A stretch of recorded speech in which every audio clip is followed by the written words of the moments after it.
The old house smelled like dust and memories. Ho stood in the doorway of his grandfather's garage, looking at 40 years of collected junk. Rusted tools hung on the walls. Boxes filled every corner. Strange machines that nobody understood sat on wooden tables, covered in thick gray dust. His grandfather had died 3 weeks ago. The funeral was small and quiet. Now Ho had the job of cleaning out this place. He did not want to be here. The memories were too fresh, too painful. But someone had to do it, and he was the only family left who could. "This place is a disaster," said a voice behind him. Ho turned to see his younger sister, Hana, walking up the dirt path. She carried 2 cups of coffee from the convenience store in town. At 24 years old, she was still a university student, studying international relations. She had taken a week off from her classes to help him. "Thanks for coming," Ho said, taking one of the cups. "I thought you had exams." "I do, but you need help more than I need to study." She looked around the garage with wide eyes. Grandfather really never threw anything away, did he? "Never," he said. "Everything had a purpose. We just had to find it." They started working. For 3 hours, they sorted through boxes of old newspapers, broken radios, and strange devices that made no sense. Ho was a mechanic by trade. He fixed cars in a small shop in the city, but even he could not understand most of his grandfather's inventions. "What do you think this is?" Hana held up a metal cube covered in strange symbols. The symbols looked like no language Ho had ever seen. "No idea. Put it in the mystery pile." The mystery pile was getting very large. By late afternoon, they had cleared about half of the garage. Ho was moving a heavy shelf when he noticed something strange. The wall behind the shelf looked different from the rest. The concrete was newer, smoother. "Hana, come look at this." She walked over and studied the wall. "That's weird. It looks like someone built this wall later than the others." Ho knocked on it. The sound was hollow. There was something behind it. "Help me move this shelf completely." Together they pushed the heavy shelf aside. Behind it, hidden in the wall, was a metal panel. It was small, about the size of a book. In the center was a slot, thin and rectangular.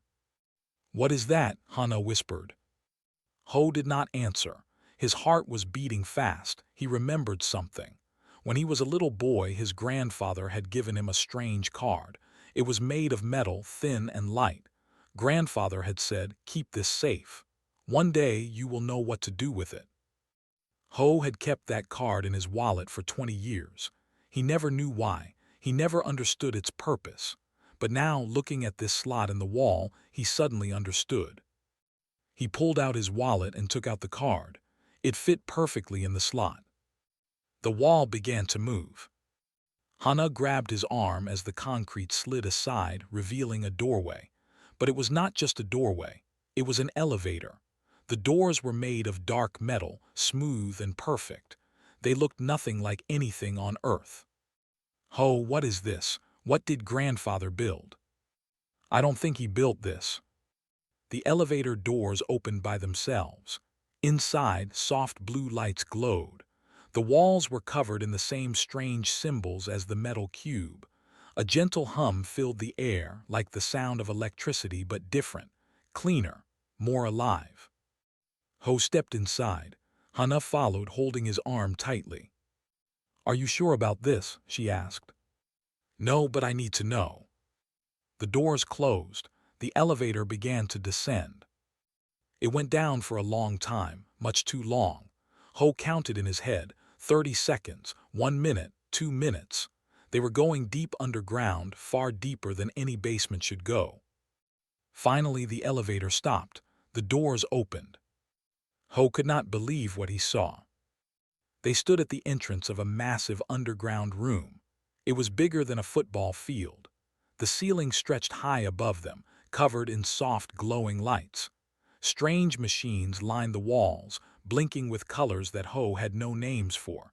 In the center of the room stood a tall pillar of crystal, pulsing with gentle white light. "This is impossible," Hana breathed. A voice suddenly filled the room. It was old and familiar. It was their grandfather's voice. Ho Hana, if you are hearing this, then I am gone and you have found my secret. A hologram appeared before them. It was grandfather Sung, looking exactly as Ho remembered him, old and thin, with kind eyes and rough hands. I have so much to explain and not enough time. 50 years ago, an alien came to Earth. He was dying, running from enemies who wanted something he carried, something important. He found me, a young farmer, and he gave me a choice. Protect this place or let it fall into the wrong hands. Ho felt his legs go weak. Aliens. His grandfather had met aliens. This facility holds the Origin Beacon. It is an ancient device, older than any civilization in the galaxy. It was hidden here because Earth was considered unimportant, a small planet with primitive people. Nobody would look here. I have protected it for 50 years. Now that duty falls to you. Hana was crying. Ho could not move. I am sorry I could not tell you while I lived. The secret was too dangerous. But I always knew you were strong, Ho, strong enough to carry this burden. I love you both, and I am sorry for what is about to happen. The hologram began to flicker. The elevator has been locked for 40 years. By activating it, you have sent a signal. The galaxy now knows the beacon is here. They will come for it. Many factions, all wanting its power. You must. The hologram disappeared. Red lights began flashing on the walls. Alarms screamed through the facility. A mechanical voice spoke in perfect Korean. Warning, multiple incoming signals detected. Source, extrasolar. Estimated arrival of first contact, 47 minutes.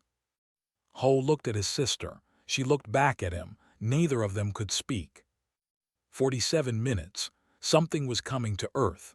Many things were coming. And it was all because Ho had put a card in a slot. He had just wanted to clean out his grandfather's garage.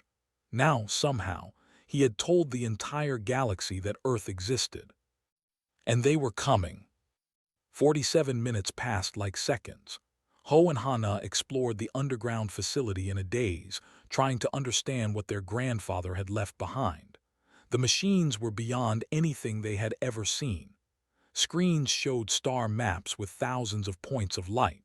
Some were marked in green, some in red, some in colors that hurt to look at. Ho, look at this, Hana called from across the room. She stood before a large screen that displayed text in Korean. Grandfather must have programmed it that way. The text described the Origin Beacon, the crystal pillar in the center of the room.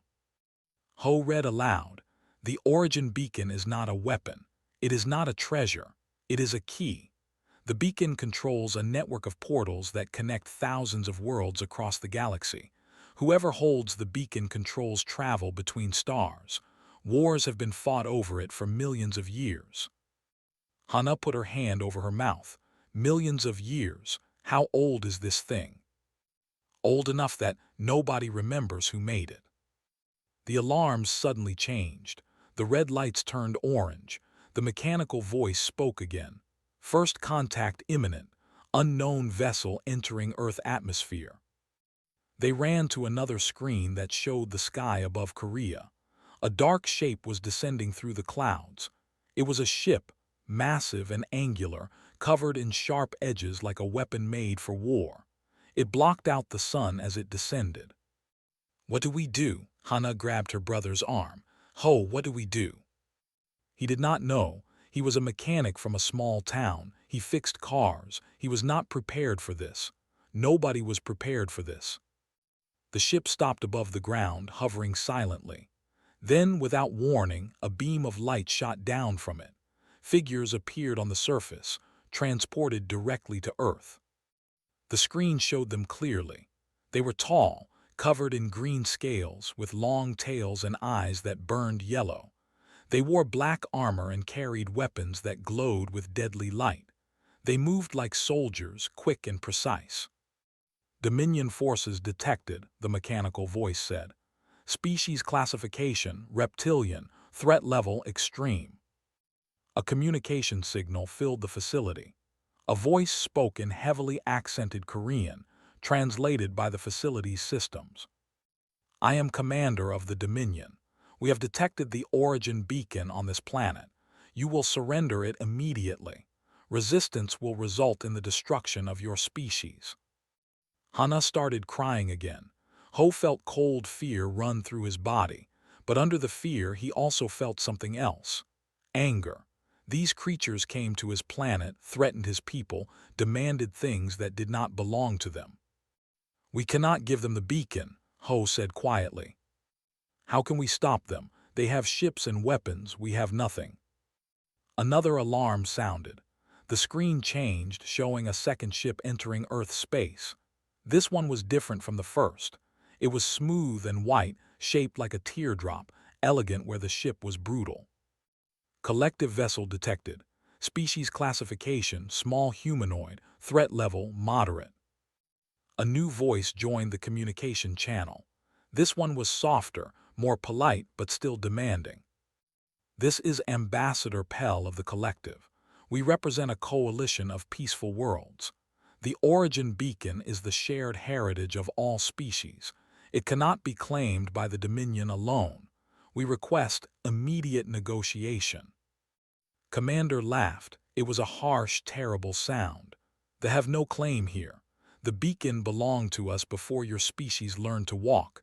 We took it in war 10,000 years ago. It was stolen from us. Now we take it back. The war you speak of killed billions, Ambassador Pell replied. The beacon was hidden to prevent such death again. If you try to take it by force, we will resist. Ho watched in horror as both ships began moving. The vessel deployed dozens of smaller craft, carrying soldiers to the surface. The ship activated shields and weapons. They were preparing to fight each other over his grandfather's garage. They're going to destroy everything, Hana whispered. Our home, our country, everything. Ho looked around desperately. There had to be something he could do, some way to stop this. His eyes fell on a control panel near the crystal beacon. It had Korean labels, written in his grandfather's handwriting. Defense systems. He ran to it without thinking. The panel showed a map of the area above. Red dots marked the approaching their location. Green circles marked defensive positions around the facility. Ho, what are you doing? Trying to protect us. He pressed a button marked Activate. The ground above them shook. On the screen, he saw beams of blue light shoot up from hidden positions around his grandfather's property. They struck the lead directly. The ship exploded in a ball of fire. For a moment there was silence. Then Commander's voice returned, filled with cold rage. You dare attack the Dominion. You primitive creatures dare to spill blood. I didn't mean, Ho started. This world is now classified as hostile territory. All natives are enemies of the Dominion. I am calling the full fleet, every ship, every soldier. We will burn this planet to glass and take the beacon from your ashes. Hana grabbed the communication controls. Wait, please, it was an accident. We did not mean to attack anyone. But the channel was already dead. On the screen, they watched as Commander returned to his ship. The vessel rose higher into the sky and transmitted a signal deep into space. Ambassador Pell's voice came through again. What have you done? Do you understand what you have started? It was an accident, Ho said desperately. We were trying to protect ourselves. It does not matter now. The Dominion does not forgive. They do not forget. They will return with enough ships to darken your sky, and when they arrive, nothing will stop them. The ship began to move away from Earth. Ambassador Pell spoke one final time. I am sorry for your world. We cannot stand against the full Dominion fleet alone. Perhaps, if others arrive in time, there may be hope, but I fear you have very little time left. The screen went dark. The alarms faded to a low hum. Ho stood in the center of the facility, surrounded by technology beyond his understanding, facing a threat beyond his imagination. He had only wanted to defend his home. Instead, he had started a war. The Dominion fleet, Hana said quietly. How many ships is that? The mechanical voice answered without being asked. Current Dominion military strength, 214 capital ships, 1,000 support vessels, estimated ground forces, 800 million soldiers. 800 million soldiers, coming to Earth, coming for the beacon, coming because Ho pressed a button. He sank to his knees. What had he done? Somewhere in the deep black of space, the war fleet received their orders. Engines that had not fired in centuries roared to life. Ships that had destroyed entire civilizations turned toward a small blue planet that had just made itself an enemy of the most powerful military force in the galaxy. The war was coming, and Earth was not ready. The world went mad in 6 hours. News spread faster than anyone could control. Videos of the alien ships appeared on every screen, every phone, every device on Earth. Governments it at first. Then they could not deny it anymore. The ships were too big to hide. The vessel had been seen by millions before it retreated to orbit. Ho and Hana stayed in the underground facility, watching everything fall apart on the screens around them. Cities were in panic. Highways were blocked with people trying to escape, though nobody knew where to escape to. Military forces mobilized around the world, pointing weapons at the sky that would do nothing against ships that could cross galaxies. And then more ships arrived. The fleet came first, just as Commander had promised. They dropped out of faster-than-light travel in waves, 10 ships, then 50, then 100. Soon, more than 200 warships hung in Earth's orbit like a crown of death around the planet. But they were not alone. The collective returned with their own fleet, 30 ships, smaller and less armed than they but present. They positioned themselves between thee and Earth, a thin line of defense. Then came others. Strange ships made of pure energy appeared, shimmering like ghosts. The facility identified them as the hollow, beings of light that had no physical form. Nobody knew why they came. They simply watched. A democratic alliance called the Federation arrived with 40 ships. Their vessels were old but strong, built for protection rather than conquest. They sent messages of peace and concern, asking humanity if they needed aid.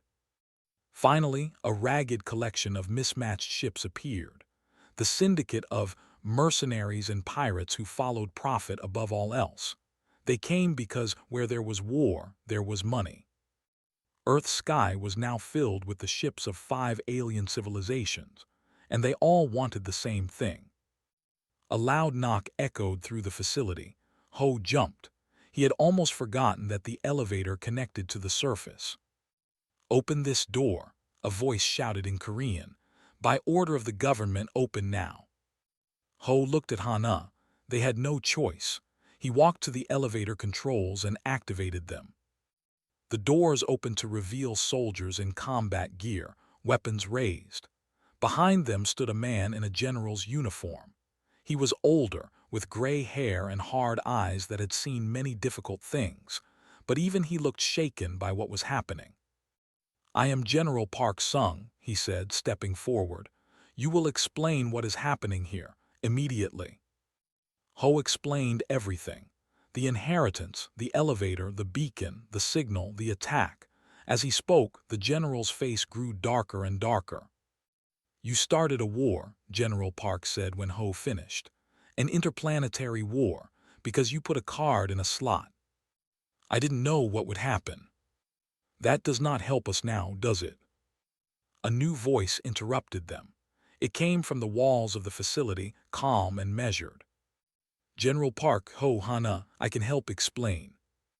A holographic figure appeared beside them. It was not grandfather this time. It was something else.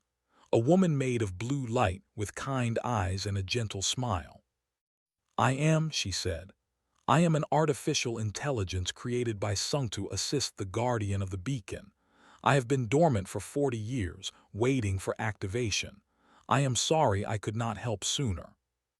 "You are a machine?" General Park asked. "I am a program designed to protect and guide. I have access to all knowledge stored in this facility. I can explain what is truly at stake." "Then explain," Hana said. "Why does everyone want this beacon so badly?" Gestured, and a massive holographic map appeared around them. It showed the galaxy, millions of stars, with glowing lines connecting thousands of them. "The origin beacon controls this network," said. "These lines are portals, doorways that allow instant travel between stars. Without the beacon, ships must travel slowly through normal space. With the beacon, they can cross the galaxy in moments. Whoever controls the beacon controls all travel, all trade, all communication, everything." General Park stared at the map. "This is worth more than any weapon." "Correct. Wars have been fought over the beacon for millions of years. Civilizations have risen and fallen trying to claim it. Your grandfather hid it here because Earth was considered worthless. A small planet with no technology, no threat, the perfect hiding place. But now everyone knows it's here," Ho said quietly. "Yes, and they will not leave until they have it." The screens showed the situation in orbit. The fleet was moving into attack formation. The ships were raising shields. The Federation was trying to negotiate, but nobody was listening. The Syndicate circled like sharks waiting for blood, and the Hollows simply watched, their glowing ships motionless. "They have issued an ultimatum," said. "Surrender the beacon in 6 hours or they will sterilize the planet." "Sterilize?" Hana's voice shook. "Kill every living thing, burn the surface, take the beacon from the ruins." General Park turned to Ho. "Can you give them what they want? Can you surrender this beacon?" "If he does," said, "the Dominion will control all galactic travel. They will become unstoppable. Every other civilization will fall under their power. Billions will suffer. But if he does not, Earth dies." Silence filled the facility. Outside, the alien fleets prepared for war. Inside, a mechanic from a small town held the fate of everything in his hands. Hana walked to one of the screens and began reading. Her eyes moved quickly, scanning through files their grandfather had left. "Ho," she said slowly, "come look at this." He joined her. The file was marked Modifications. It described changes their grandfather had made to the beacon over 50 years, changes nobody else knew about. "Grandfather did something to it," Hana said. "He added something new." Moved closer. "I do not have access to those files. They are locked with Guardian clearance." Ho touched the screen. It recognized him and opened fully. What he read changed everything. "General Park," Ho said. "Call whoever you can, tell them to stall, tell them to negotiate, buy us time." "Time for what?" "My grandfather left us a weapon, not a weapon of war, something better, something the galaxy has forgotten." Before he could explain further, the screens flashed red. The fleets had opened fire on each other. Missiles and energy beams lit up the darkness of space. Ships exploded. Debris fell toward Earth like burning rain. The war had started. Time was running out. But somewhere in his grandfather's secret files was an answer. A secret that had been hidden for 50 years. A secret that could change everything. Ho just had to live long enough to use it. The battle above Earth was like nothing humanity had ever witnessed. Warships, massive and deadly, exchanged fire with the fleet. Energy beams cut through the darkness of space. Ships exploded in silent balls of fire. The Federation tried to create a barrier between the fighting factions, but they were pushed aside like leaves in a storm. In the underground facility, Ho worked frantically at the control panels. General Park had contacted every government he could reach, trying to buy time.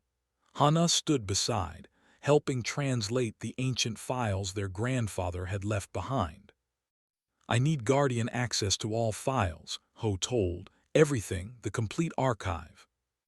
"That requires full verification. You must enter the beacon chamber and interface directly with the crystal. Only then will the system recognize you as the true Guardian." Ho looked at the massive crystal pillar in the center of the room. It pulsed with soft white light, beautiful and terrifying at the same time. Will it hurt? I do not know. Your grandfather never recorded his own experience. Hana grabbed his arm. Ho, we don't know what that thing will do to you. Maybe there's another way. There is no other way. Look at the screens. People are dying up there. Ships are falling on our cities. If I don't do something now, there won't be an Earth left to save. He walked toward the crystal before his fear could stop him. The chamber around the beacon was different from the rest of the facility. The air felt thick, heavy with energy. As Ho approached, the crystal began to glow brighter. It recognized him. It was waiting for him. He placed his hand on the smooth surface. Light exploded through his mind. Suddenly, he was everywhere and nowhere. He saw stars being born and dying. He watched civilizations rise from nothing and crumble to dust. Millions of years of history flowed through him like a river. And then he saw the truth. The origin beacon was not built by aliens. It was built by humans. Not the humans of today. Humans from millions of years ago. An ancient version of humanity that had spread across the galaxy, built wonders, created the portal network. They called themselves the architects. They were wise and powerful and kind. But something had gone wrong. A great catastrophe, a war or a disease or something worse. The architects fell. Their civilization collapsed. The survivors fled back to Earth and sealed themselves away, hoping to rebuild one day. Over millions of years, they forgot. Evolution continued. New humans emerged, remembering nothing of their ancient past. The beacon remained hidden, waiting for its creators to return. And now they had. Ho opened his eyes. He was lying on the floor of the chamber. Hana knelt beside him, tears streaming down her face. You were gone for 10 minutes, she said. Your heart stopped twice. I thought you were dead.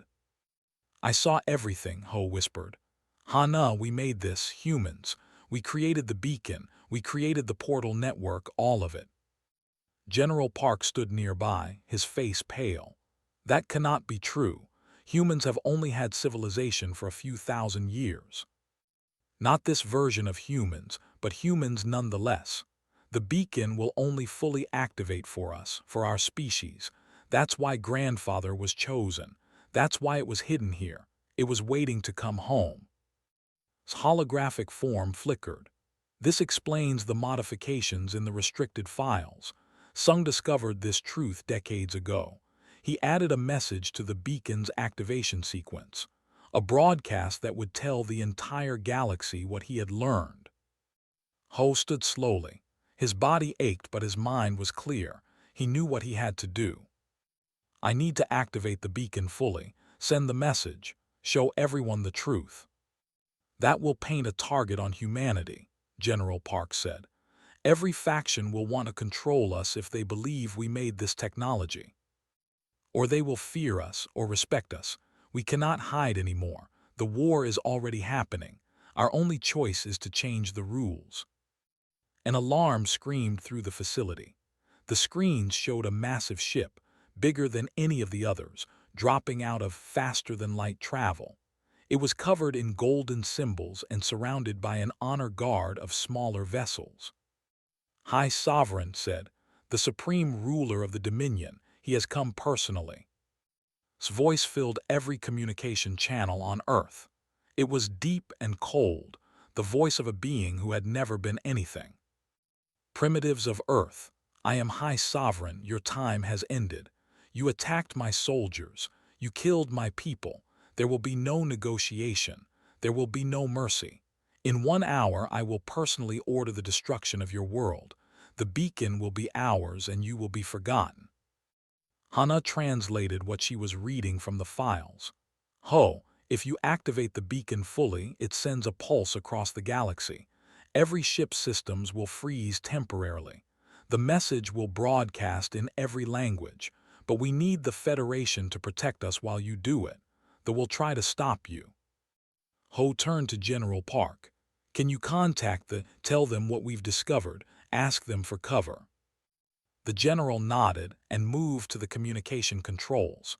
Minutes later, he returned with news. Fleet Admiral Na of the Federation agrees to help. She says her people have always believed there were older species in the galaxy. If humans are the architects, she wants the universe to know. Her ships will form a protective line while you activate the beacon. Ho walked back to the crystal. This time he was not afraid, he understood now. This was not just an accident, this was not just bad luck.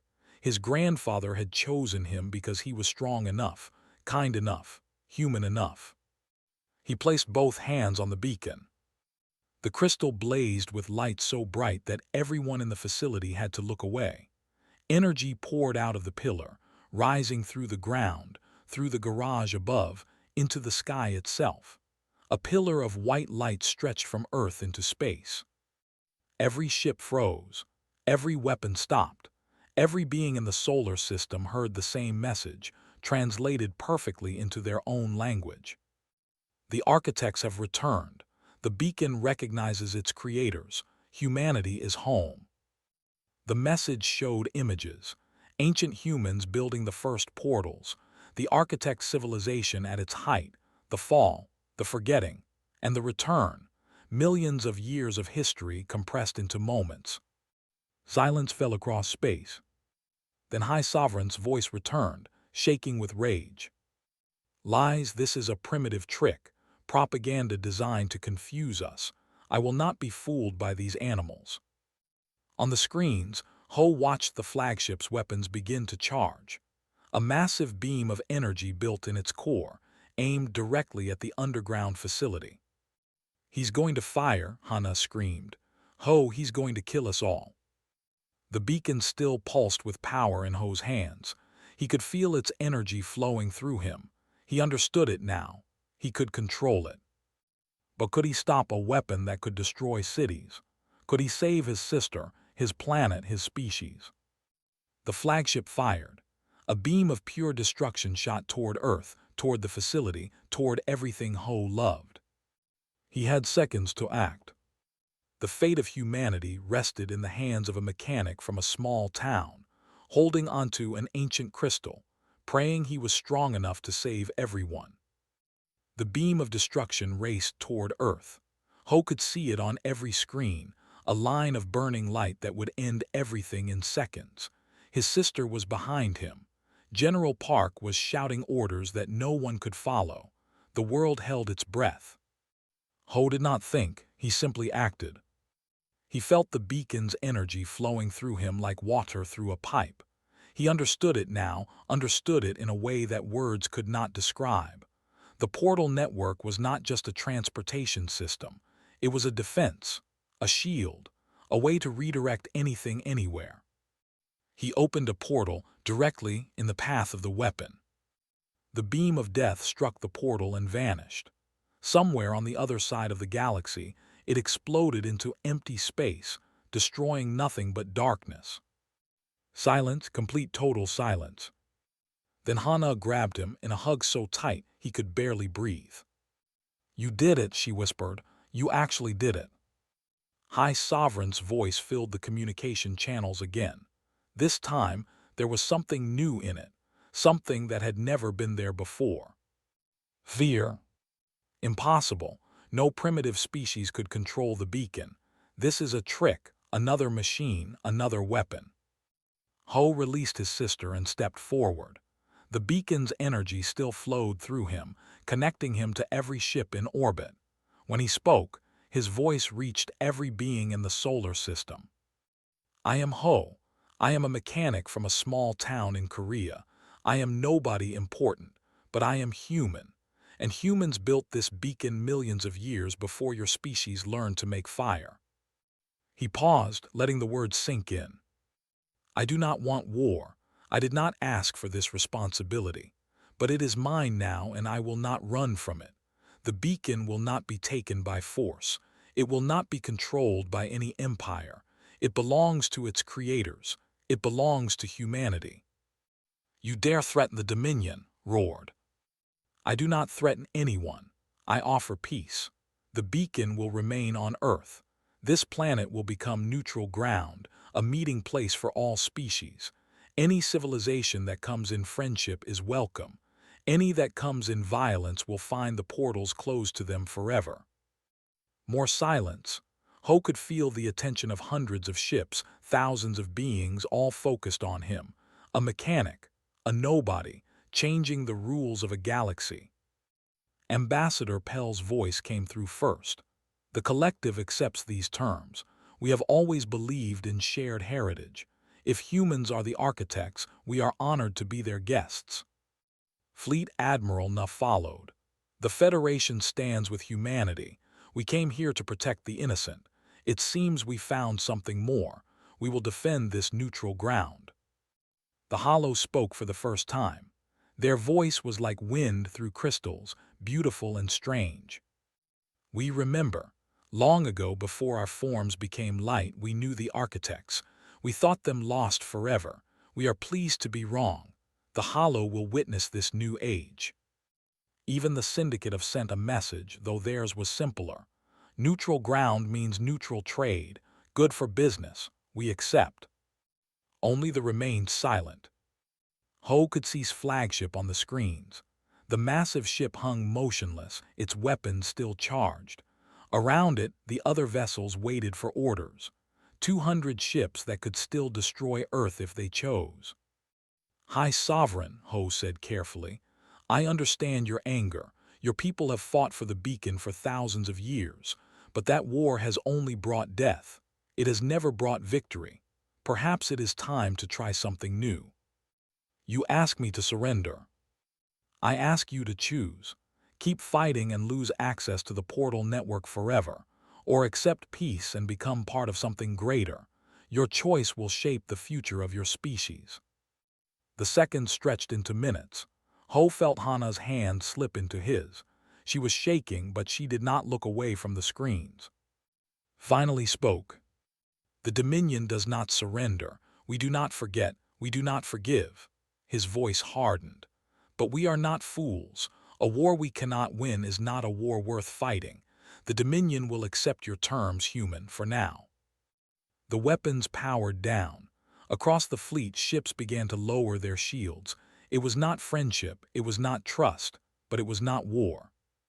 Ho released a breath he did not know he was holding. General Park stepped forward, his face showing something that might have been respect. What happens now? Now we build, Ho said. My grandfather spent 50 years preparing for this moment. He left plans, designs, instructions for creating a proper meeting place. Earth becomes the center of galactic civilization, not as conquerors, as hosts.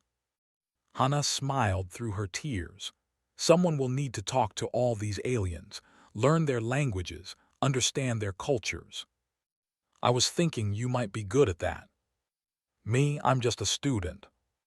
You're the sister of the guardian of the origin beacon, and more importantly, you're kind and smart and you care about people. Exactly what an ambassador needs to be. General Park nodded slowly. I will coordinate with our government. This is beyond anything we've ever faced, but Koreans have rebuilt from nothing before. We can do it again. His hologram appeared beside them. I will assist in all technical matters. The facility has dormant construction systems that can build the infrastructure we need. Within a year, Earth can have proper diplomatic facilities, communication centers, and defense networks. Above them, through cameras that showed the sky, Ho watched the alien fleets begin to disperse.